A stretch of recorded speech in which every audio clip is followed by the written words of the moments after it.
দর্শক সবাইকে স্বাগত জানাচ্ছি মাই টিভি স্বাস্থ্য বিষয়ক আয়োজন মাই হেলথ অনুষ্ঠানে। আপনাদের সঙ্গে আছি আমি ডাক্তার সানজিদা হোসাইন পাপিয়া। দর্শক, যে বিষয়টি নিয়ে আজ আমরা আলোচনা করব সেটি হচ্ছে ত্বকের একটি জটিল রোগ, শ্বেতি রোগ, বা ডাক্তারি ভাষায় যেটিকে ভিটিলিগো বলা হয়ে থাকে। এই বিষয়টি নিয়ে আলাপ করব এবং এই বিষয়টি নিয়ে আলোচনার জন্য আমাদের স্টুডিওতে আজ উপস্থিত আছেন যে বিশেষজ্ঞ চিকিৎসক, তিনি হচ্ছেন অধ্যাপক doctor Mohammad Mahbubur Rahman, professor dermatology, city medical college. Sir, আপনাকে স্বাগত জানাচ্ছি। ধন্যবাদ স্যার। যেটি আমি ইতিমধ্যেই দর্শকদের বলেছি যে ত্বকের একটি জটিল রোগ কিন্তু আসলে বলা হয়ে থাকে এটিকে শ্বেতি রোগ, এবং এটি নিয়ে অনেক ধরনের ধারণা, ভ্রান্ত ধারণা, মিথ এবং স্টিগমা রয়েছে সমাজে, আমরা কিন্তু দেখি। তো আপনার কাছে একটু শুরুতেই জানতে চাইবো, খুবই সাধারণ যে প্রশ্ন সেটি হচ্ছে শ্বেতি রোগ আসলে আপনি কিভাবে সংজ্ঞায়িত করবেন একজন বিশেষজ্ঞ চিকিৎসক হিসেবে, এবং এই রোগটির পেছনে কারণ কি? ধন্যবাদ আপনাকে, ধন্যবাদ এবং স্বাগত জানাচ্ছি মাই টিভির সকল দর্শক শ্রোতাদেরকে। শ্বেতি, যেটাকে আমরা মেডিকেলের ভাষায় বলি ভিটিলিগো, এটা খুব কমন একটি রোগ, কিন্তু জটিল রোগ কিন্তু এখন আর আমরা বলতে চাচ্ছি না। একটা সময় ছিল যখন এই রোগের আমাদের দেশে ভালো কোনো চিকিৎসা ছিল না, কিন্তু এই মুহূর্তে আমাদের দেশের সব সেক্টরের যে ডেভেলপমেন্ট, তার পাশাপাশি আমাদের মেডিকেল সেক্টরে অনেক উন্নতি হয়েছে। সেই ধারাবাহিকতায় এই শ্বেতি রোগের আধুনিক উন্নত চিকিৎসা কিন্তু এখন আমাদের দেশে চলে আসছে, যার কারণে এখন এটাকে আমরা জটিল রোগ বলছি না। এটা খুবই ট্রিটেবল একটা কন্ডিশন।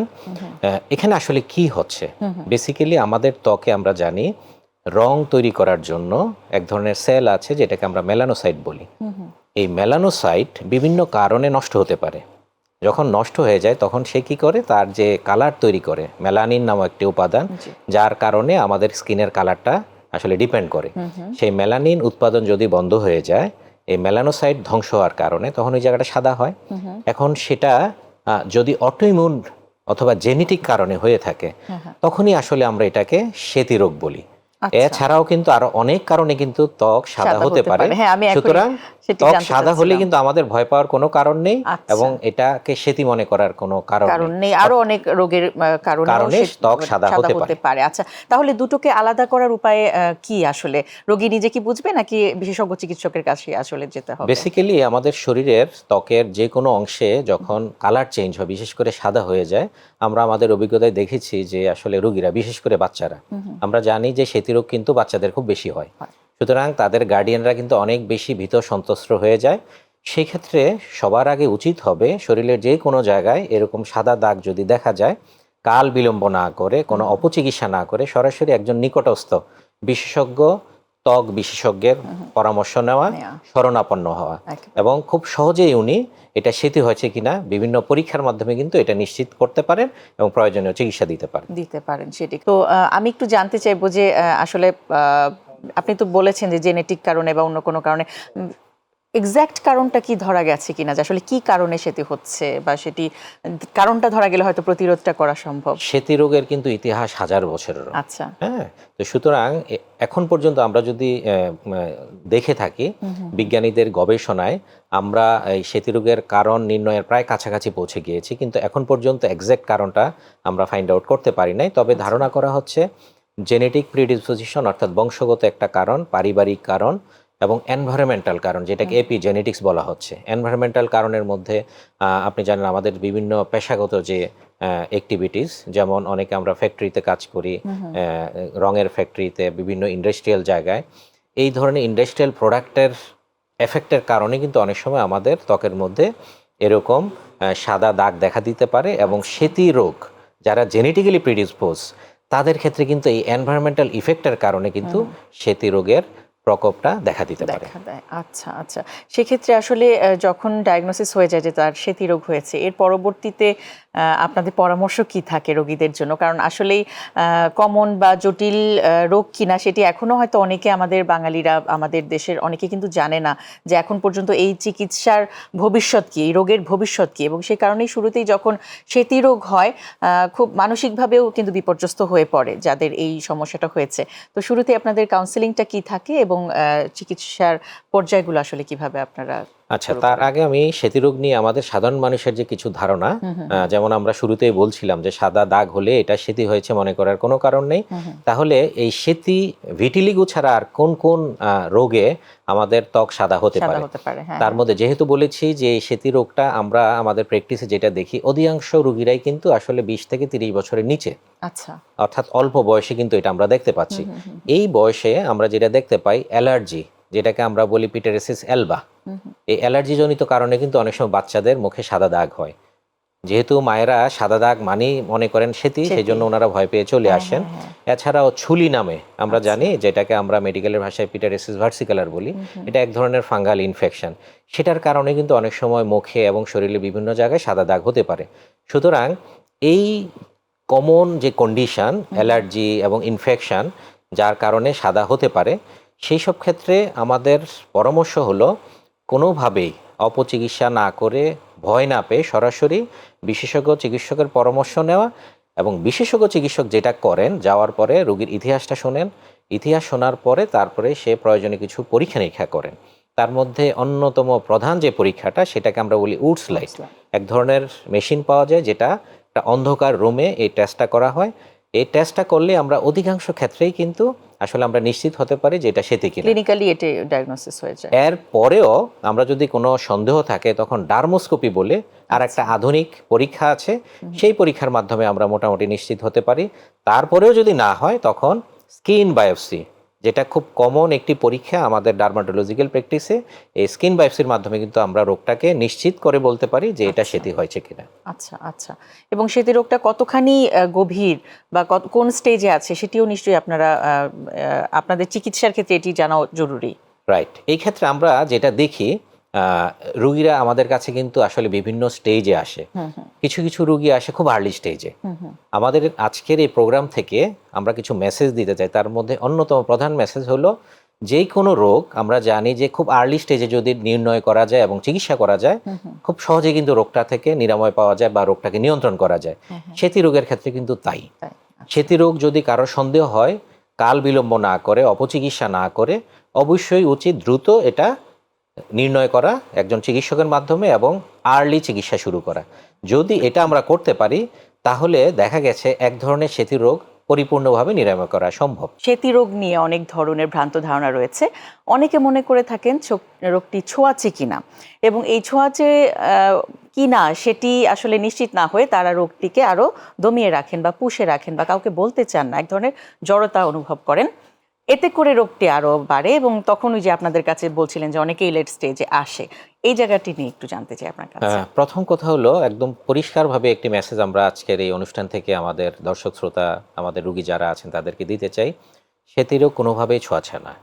অর্থাৎ একজন সেতি রোগের পাশে একজন ব্যক্তি যদি সারা জীবনও থাকেন, তার সেতি রোগ হওয়ার কোনো সম্ভাবনা নেই। সুতরাং এটা ছোঁয়াচে রোগ না, এটা হলো প্রথম কথা। দ্বিতীয়ত হলো, সেতি রোগ সম্পর্কে আমাদের আরও কিছু ভ্রান্ত ধারণার মধ্যে আছে যে সেতি রোগ থেকে অনেক সময় ক্যান্সার হয়। এই ধারণাটিও আসলে সঠিক নয়। আর বিভিন্ন স্টাডিতে দেখা গিয়েছে যাদের সেতি আছে, যাদের সেতি নেই, এই দুইজনের মধ্যে ক্যান্সার হওয়ার প্রবণতা অলমোস্ট সেম। প্রাথমিক পর্যায়ে যদি সেতি রোগের চিকিৎসাটা আমরা শুরু করতে পারি, আমরা আমাদের অভিজ্ঞতায় দেখেছি যে ম্যাক্সিমাম ক্ষেত্রে কিন্তু এই রোগটাকে খুব সহজে নিয়ন্ত্রণ করা যায়।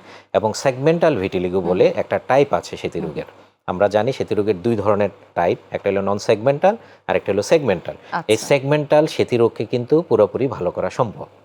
স্যার, দুটো টাইপের কথা বলছিলেন, নন সেগমেন্টাল এবং সেগমেন্টাল, দুটো আসলে কি একটু যদি বুঝিয়ে বলতেন। বেসিক্যালি আমাদের কাছে যদি 10 জন সেতি রোগী আসে, আমরা দেখেছি প্রায় আমাদের 8 জন রোগী আসে নন সেগমেন্টাল। নন সেগমেন্টাল মানে হলো শরীরের বিভিন্ন জায়গায়, শুরু হবে ছোট্ট একটা জায়গায়, সেটা মুখ থেকে অথবা হাত বা পা দিয়ে শুরু হতে পারে, একটা বা দুইটা সাদা স্পট দিয়ে, আস্তে আস্তে এটা শরীরের বিভিন্ন অংশে ছড়াবে। সেটা ফেস, হাত, পা, শরীরের বিভিন্ন অংশে থাকবে। এটাকে আমরা বলি নন সেগমেন্টাল, অর্থাৎ শরীরের কোনো নির্দিষ্ট অংশে এটা সীমাবদ্ধ থাকবে না। আর সেগমেন্টাল হলো এটা শরীরের একটা নির্দিষ্ট অংশে সীমাবদ্ধ থাকবে, শুরু হওয়া থেকে শেষ পর্যন্ত। সেটা ফেসের একটা অংশ হতে পারে, ডান দিক বা বাম দিক হতে পারে, শরীরের একটা অংশ হতে পারে, হাতের একটা অংশ হতে পারে, ওই অংশের বাইরে সাধারণত এটা ছড়ায় না। এটাকে আমরা সাধারণত সেগমেন্টাল ভিটিলিগো বলে থাকি। আমি একটু চিকিৎসা নিয়ে জানতে চাইবো, কারণ অনেকেই আসলে এটি জানতে চায় এবং আমরা বেশিরভাগ ক্ষেত্রে রোগীদের যেটি দেখি, বিশেষ করে সেটি রোগীদের ক্ষেত্রে, তারা ভীষণ রকমের সুইচ করে, ডাক্তারের কাছে যায়, কিছুদিন যাওয়ার পরে কমছে, হয়তো কমেছে, পুরোপুরি কেন গেল না, সারলো না কেন, সেজন্য আবার আরেক ডক্টরের কাছে যায়।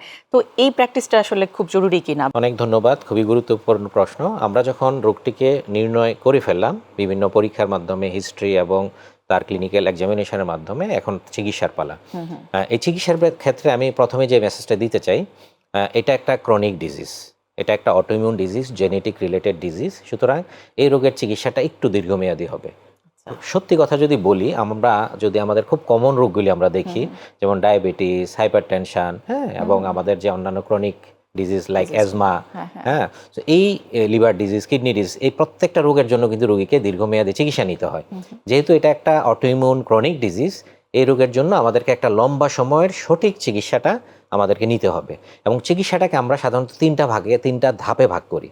চিকিৎসার প্রথম পর্যায়ে রোগীরা যখন রোগটা বৃদ্ধি অবস্থায় আসে, আমরা এটাকে স্টপ করার জন্য চিকিৎসা দিই। দ্বিতীয় পর্যায়ে যে জায়গাগুলি সাদা হয়েছে, সেই সাদা জায়গাগুলি নর্মাল কালারে নিয়ে আসার জন্য আমরা ট্রিটমেন্ট করি। আর তৃতীয় পর্যায়ে সবচেয়ে গুরুত্বপূর্ণ যেটা, সাদা দাগ, অর্থাৎ রোগটা যখন পুরোপুরি সেরে যায়, ক্লিনিক্যালি কিউর যেটাকে আমরা বলি, সেরে যাওয়ার পর পুনরায় এটা কিন্তু আবার ফিরে আসার একটা প্রবণতা থাকে। এই প্রবণতাটাকে রোধ করার জন্য, যেটাকে আমরা বলি মেইনটেনেন্স ট্রিটমেন্ট, এই মেইনটেনেন্স ট্রিটমেন্টটা যদি রোগীরা ঠিকমতো নেয়, অর্থাৎ এই গাইডলাইনটা যদি ওরা ঠিকমতো ফলো করেন, তাহলে আমরা অধিকাংশ ক্ষেত্রে দেখেছি তার রিকারেন্সটাকে আমরা প্রিভেন্ট করতে পারি। খুব সুন্দরভাবে আমরা প্রিভেন্ট করতে পারি। আর এই চিকিৎসার ক্ষেত্রে বর্তমানে আমরা যেটা বলি, 1 নাম্বার চিকিৎসা, প্রধান চিকিৎসা হলো ফটোথেরাপি, অর্থাৎ এক ধরনের লাইটের মাধ্যমে এই রোগের চিকিৎসা করা হয়, যেটা খুবই নিরাপদ এবং খুবই কার্যকর। কারণ থেরাপি শুনলে আমরা অনেক সময় ভয় পাই, সুতরাং ফটোথেরাপি খুবই নিরাপদ এবং কার্যকর একটি চিকিৎসা, বিশেষ করে এই সেতী রোগের ক্ষেত্রে। আচ্ছা, ফটোথেরাপিটা আসলে কিভাবে দেন বা কতদিন পর পর দিতে হয়, কার কার ক্ষেত্রে, সেটি যদি একটু বুঝি। ফটোথেরাপি বাচ্চা থেকে বয়স্ক প্রত্যেকটা রোগীর জন্যই খুবই নিরাপদ, বিশেষ করে ন্যারোব্যান্ড আল্ট্রাভায়োলেট বি ফটোথেরাপি। এছাড়াও ফটোথেরাপি আর অনেকগুলি টাইপ আছে, যেমন পুভা থেরাপি, আল্ট্রাভায়োলেট এ থেরাপি আছে, এক্সাইমার লাইট আছে, এক্সাইমার লেজার আছে। সুতরাং সবগুলি ফটোথেরাপি কিন্তু খুবই নিরাপদ। সাধারণত আমরা একটা প্যাচ, 2টা প্যাচ বা অনেকগুলি প্যাচ হলে আমরা বিভিন্নভাবে দিয়ে থাকি। যেমন ছোট একটা প্যাচ হলে তাকে আমরা টার্গেটেড ফটোথেরাপি দিই, ছোট মেশিন দিয়ে। আর যখন কারোর অনেক জায়গায় হয়ে যায় শরীরে, তাকে কিন্তু ছোট মেশিন দিয়ে দেওয়া যায় না, তখন তাকে ফুল বডি একটা ফটোথেরাপি মেশিন আছে, ওই ফুল বডি ফটোথেরাপি দিয়ে তাকে দিতে হয়। এবং থেরাপির নিয়মটা হলো সপ্তাহে 2 থেকে 3 দিন করে দিতে হয়। যারা দূরে থাকেন তাদের জন্য আমরা বলি হোম ফটোথেরাপির ব্যবস্থা করার জন্য, আর যারা কাছাকাছি থাকেন তাদেরকে বলি সপ্তাহে 2 দিন এসে সেন্টারে এই থেরাপিটা নেওয়ার জন্য। এই থেরাপি নেওয়ার যে নিয়মটা, কমপক্ষে 6 মাস, 3 থেকে 6 মাস নিতে হয়। যখন তার সাদা দাগটা ভালো হয়ে যাবে, ভালো হওয়ার পরে কিন্তু আমরা থেরাপিটা বন্ধ করে দেই, কিন্তু চিকিৎসা কিন্তু বন্ধ হয় না। পাশাপাশি কিছু খাওয়ার ওষুধ থাকে, কিছু লাগানোর ওষুধ থাকে। এই ওষুধগুলি কিন্তু তাকে দীর্ঘমেয়াদী ওয়েতে চালিয়ে যেতে হয়, কারণ রোগটা যাতে আবার ফিরে না আসে। আচ্ছা আচ্ছা, কখনো কি এমন হয়েছে, কখনো কি সার্জারির প্রয়োজন হয় কিনা? খুবই খুবই গুরুত্বপূর্ণ প্রশ্ন। আমরা দেখেছি শতকরা 10 ভাগ রোগী, তাদেরকে কোনোভাবে চিকিৎসা দিয়েও আমরা আসলে ভালো করতে পারি না। রোগটাকে আমরা স্টপ করতে পারি, কিন্তু ভালো করতে পারি না। সেই ক্ষেত্রে তাদের জন্য আছে আধুনিক এবং উন্নত বিশ্বের সার্জারি, যেটা এখন আমাদের দেশেও আছে, সেটাকে আমরা বলি নন কালচার্ড মেলানোসাইট ট্রান্সফার। বাংলাদেশে 2019 সালে প্রথম আমরা স্টার্ট করেছি এবং এখন খুব সফলভাবে এই নন কালচার্ড মেলানোসাইট ট্রান্সফার আমাদের দেশে হচ্ছে, সফলভাবে হচ্ছে। এবং সেগমেন্টাল ভিটিলিগো, যাদের কোনো ওষুধে, কোনো থেরাপিতে কাজ হচ্ছে না, তাদের জন্য এটা দুর্দান্ত একটি চিকিৎসা, এবং এই সার্জারির মাধ্যমে রোগীকে পরিপূর্ণভাবে সুস্থ করা সম্ভব। স্যার, যেটি আসলে আমরা এতক্ষণ পর্যন্ত শুনলাম যে সেতী রোগ আসলে মানুষ যতটা ভয় নিয়ে বা ভীতি নিয়ে রয়েছে, সেটি থাকার আসলে কোনো প্রয়োজন নেই। এখন বাংলাদেশে সর্বোচ্চ অত্যাধুনিক যে চিকিৎসা, সেটি আপনারা খুব সফলভাবে করছেন। তো এই যে বলছিলেন যে মেডিকেশনস, ফটোথেরাপি, তার পাশাপাশি একটা সময় গিয়ে আপনাদের সার্জারিরও প্রয়োজন হতে পারে, এবং সার্জারির খুব চমৎকার ফলাফল আপনারা আসলে পাচ্ছেন। সেক্ষেত্রে সার্জারির কথা শুনলে তো আমরা দেখি রোগীরা ভয় পেয়ে যায় বা করতে চায় না, অনীহা প্রকাশ করে, মনে করে সাইড ইফেক্টস হতে পারে কিনা, ভবিষ্যতে আবার ফেরত আসতে পারে কিনা, এবং ফলো আপের বিষয় রয়েছে। এই পুরো বিষয়টা যদি একটু বুঝিয়ে বলতেন। বেসিক্যালি সার্জারি শুনলেই তো আমাদের সবাই ভয় পাওয়াটাই স্বাভাবিক, কিন্তু আমি একটা জিনিস এনশিওর করতে চাই, আমাদের ডার্মাটোলজিস্টরা যে সার্জারি করি সেটাকে ডার্মাটো সার্জারি বলি, অর্থাৎ স্কিনের সার্জারি, এবং সবচেয়ে নিরাপদ সার্জারিগুলির একটি। এবং এই সার্জারিতে সাধারণত আমরা লোকাল অ্যানেস্থেসিয়া ব্যবহার করি। রুগীকে কিন্তু কখনোই পরিপূর্ণ অজ্ঞান করা হয় না, অর্থাৎ যেই জায়গায় সার্জারি করা হবে ওই জায়গাটায় অবশ করা হয়। সাধারণত যদি সব ক্রাইটেরিয়া ফুলফিল করে একজন বিশেষজ্ঞ এক্সপার্ট সার্জন যদি এই সার্জারিটা করেন, আমরা দেখেছি এই সার্জারিতে তেমন কোনো ঝুঁকি নেই এবং এই সার্জারিতে তেমন কোনো জটিলতা আমরা দেখিনি। তবে কিছু কিছু ক্ষেত্রে তো কিছু জটিলতা হতেই পারে, যদি রুগী অনেক সময় প্রপার গাইডলাইন ফলো না করেন, অনেক সময় প্রপার মেডিকেশন না নেন, অনেক সময় দেখা যায় কিছু ইনফেকশন হয়, সেটা পরবর্তীতে আমরা খুব ভালোভাবে আমরা কন্ট্রোল করতে পারি। তবে মেজর কোনো কমপ্লিকেশন বা জটিলতা আমরা দেখিনি। সার্জারিতে সবচেয়ে বড় জটিলতা যেটা হতে পারে সেটা হলো সার্জারির ফেইলিউর। এই জন্য আমরা এই সার্জারির ক্ষেত্রে বলি কমপক্ষে 2 থেকে 3টা সেশন ম্যাক্সিমাম ক্ষেত্রে আসলে প্রয়োজন হয়। প্রথম সার্জারিতে আমরা দেখেছি আমাদের এক্সপিরিয়েন্সে 60 to 70% তার রিকভার হয়ে যায়। সেকেন্ড সার্জারিতে 90-95% হয়ে যায়। কারো কারো ক্ষেত্রে থার্ড সার্জারির প্রয়োজন হয়, তখন ওইটা বাকিটাও কভার করে ফেলে। মানে সার্জারিটাও কি কয়েকটা সেশনে করেন? কয়েকটা সেশনে করতে হয়। আর সার্জারির যে কস্টিংটা এটা রিজনেবল, আমাদের বর্তমান আর্থসামাজিক প্রেক্ষাপটে এটাও রিজনেবল, এটা এমন কোনো ব্যয়বহুল সার্জারি না। সবকিছু মিলে সার্জারি পরবর্তীতে কিছু গাইডলাইন আছে, কিছু ফটোথেরাপি নিতে হয়, এগুলি যদি প্রপারলি ফলো করে আমরা আমাদের অভিজ্ঞতায় দেখেছি যে প্রায় 80 to 90% আমাদের সার্জারির সাকসেস রেট। আচ্ছা, চমৎকার। এই যে সেতি রোগ নিয়ে এত কথা, এত কিছু হচ্ছে, অনেকে এটি বলেন যে যাদের সেতি রোগ আছে তাদের পোশাক আশাক অনেক কিছু মানে চিন্তা করে নির্ধারণ করতে হয়, তারপর সূর্যের আলোতে যাওয়ার সময় অনেক কিছু ভাবতে হয়। এই বিষয়টা নিয়ে আসলে একটু যদি বলতেন যে কোন কোন বিষয়গুলো মাথায় রাখা উচিত যাদের সেতি রোগ আছে বা যারা চিকিৎসা নিচ্ছে। প্রথম কথা হলো যারা সেতি রোগে বা ভিটিলিগোতে ভুগছেন তাদের ক্ষেত্রে আমরা একদম ক্লিয়ারলি বলে দেই গ্রস কোনো রেস্ট্রিকশন নাই, কারণ বিভিন্ন জায়গায় তারা অপতথ্য পায়, তাদের ফুডে রেস্ট্রিকশন আছে, চলাফেরা রেস্ট্রিকশন, এটা কিন্তু আমরা বলে দেই নো রেস্ট্রিকশন অ্যাকসেপ্ট একটা জায়গায় আমরা বলি স্ট্রেস। এই শ্বেতরোগকে বাড়াতে পারে অন্যতম প্রধান 1 নম্বরে যদি বলি সেটা হলো স্ট্রেস। এই জন্য আমরা রুগীদেরকে, তাদের গার্ডিয়ানদেরকে সবসময় এই মেসেজটা দেই, পেশেন্টদেরকে যাতে সবসময় একটু কমফোর্টেবল রাখা হয়। যেমন বাচ্চাদের যদি শ্বেত হয়, বাচ্চাদের গার্ডিয়ানদেরকে আমরা এই মেসেজটা দিই, কোনোভাবে তাকে আপনারা প্রেশার ক্রিয়েট করবেন না। বিশেষ করে আমরা জানি আমাদের গার্ডিয়ানরা ছেলে মেয়েদের পড়াশোনার জন্য তাকে ভালো রেজাল্ট করতে হবে, ফার্স্ট হইতে হবে, এই যে প্রেশারটা, এই প্রেশারটার ক্ষেত্রে কিন্তু আমরা বলি যে এটা দেওয়া উচিত হবে না।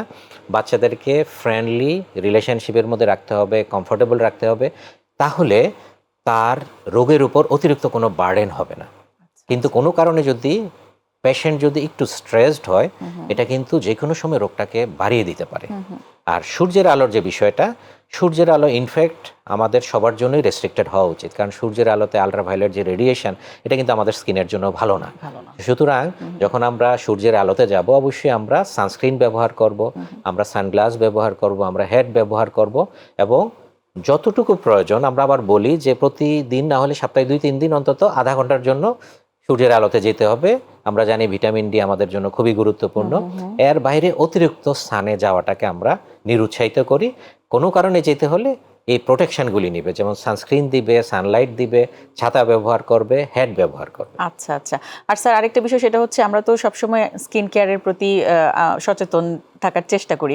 ভিটিলিগো যাদের আছে তাদের স্কিন কেয়ারটা আসলে ময়েশ্চারাইজার ব্যবহার করা বা সান প্রোটেকশন ইউজ করা, এগুলো ব্যাপারে কি আলাদা কোনো সতর্কতা রয়েছে? খুবই গুরুত্বপূর্ণ প্রশ্ন। যাদের ভিটিলিগো হয়েছে তাদের স্কিনে যদি কোনোভাবে ইরিটেটিং কিছু, আমরা জানি আমরা যে কসমেটিক্সগুলি ব্যবহার করি সব স্কিনে কিন্তু এই কসমেটিক্সগুলি কিন্তু আসলে স্যুট করে না। তো সেই জন্য ভিটিলিগো পেশেন্টের একটা রেস্ট্রিকশন আছে, আমরা বলি রুগীদেরকে তারা যাতে আসলে স্কিনটা যখন ডিজিজটা অ্যাক্টিভ থাকে, বৃদ্ধি পেতে থাকে, তখন আমরা বলি কোনোভাবে যাতে তার স্কিনের মধ্যে ট্রমা না হয়, স্কিনকে যাতে ইরিটেট করা না যায়, ডিস্টার্ব করা না হয়, সেই জন্য এমন কোনো কেমিক্যালস বা এমন কোনো কসমেটিক্স আসলে ব্যবহার করা উচিত হবে না যেখানে তার স্কিনকে ইরিটেট করবে। আর স্কিনকে ইরিটেট করলে কিন্তু তার ওই জায়গায় শ্বেতরোগটা কিন্তু বেড়ে যাওয়ার একটা সম্ভাবনা থাকে। আচ্ছা, তার মানে এই বিষয়গুলো অবশ্যই মাথায় রাখতে হবে হবে, এবং চিকিৎসকের পরামর্শ অনুযায়ী ব্যবহার করতে হবে। একদম শেষ দিকে স্যার চলে এসেছি। যারা সেতী রোগী আছেন এবং সেই রোগীদের যারা কেয়ার গিভার আছেন, পরিবারের সদস্য আছেন, সবার প্রতি আপনার কোনো কিছু বলার আছে কিনা? আজকের এই প্রোগ্রাম থেকে একটাই বলার আছে যে বর্তমানে আমাদের দেশে সেতী রোগের আধুনিক এবং উন্নত চিকিৎসা আমাদের দেশে আছে। সেতী রোগীরা আমাদের সমাজেরই, আমাদের কারো ভাই, আমাদের বোন, আমাদের সন্তান। সুতরাং কোনোভাবেই তাদেরকে আমরা নেগলেক্ট করব না। তাদেরকে আমরা আমাদের বন্ধু, আমাদের সারাউন্ডিংসের মতোই আমরা তাদেরকে আপন করে নিব। তাদের সমস্যা হলে তারা যাতে সঠিক জায়গায় চিকিৎসা করে সেই পরামর্শ দিব। আর পরিশেষে সেতী রোগ নিয়ে আমরা কোনোই দুশ্চিন্তা করব না, যেহেতু বর্তমানে আধুনিক এবং উন্নত চিকিৎসা আমাদের দেশে আছে। সেতী রোগ হলে দেরি না করে দ্রুত আমরা চিকিৎসকের শরণাপন্ন হব এবং সঠিক চিকিৎসা গ্রহণ করব। বাহ, চমৎকার স্যার, অসংখ্য ধন্যবাদ। বেশ কিছু গুরুত্বপূর্ণ তথ্য এবং পরামর্শ জানা আপনার কাছ থেকে সেতী রোগ নিয়ে। আপনাকে অনেক ধন্যবাদ এবং মাই টিভিকেও ধন্যবাদ। দর্শক, মাই হেলথ আজ এই পর্যন্তই। আগামী অনুষ্ঠান দেখার আমন্ত্রণ জানিয়ে আমি বিদায় নিচ্ছি। ততদিন পর্যন্ত সবাই ভালো থাকুন, সুস্থ থাকুন, থাকুন নিরাপদে এবং মাই টিভির সঙ্গেই থাকুন। ধন্যবাদ সবাইকে।